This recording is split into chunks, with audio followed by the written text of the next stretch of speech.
যোগ প্রাণায়াম সাধনার অসীম ক্ষমতা, তারই প্রমাণ এগুলি।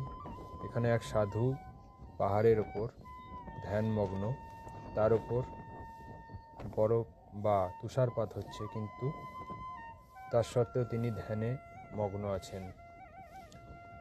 তো আমরা প্রত্যেক মানুষের মধ্যেই ক্ষমতা আছে, সেই সাধনার মাধ্যমে আমরা যদি জাগাতে পারি নিজের ভেতরের শক্তিকে, তাহলে কিন্তু আমরা বর্তমানে যে ছোটোখাটো বিষয় নিয়ে সমস্যায় পড়ি, সেই সমস্যা থেকে বেরিয়ে আসতে পারবো এবং জীবনে মানুষ হওয়ার যে আমাদের উদ্দেশ্য, সেই উদ্দেশ্যের দিকে আমরা সফল হতে পারবো। তাই জন্য যোগ, ধ্যান, সাধনা এগুলো জীবনের অপরিহার্য অঙ্গ।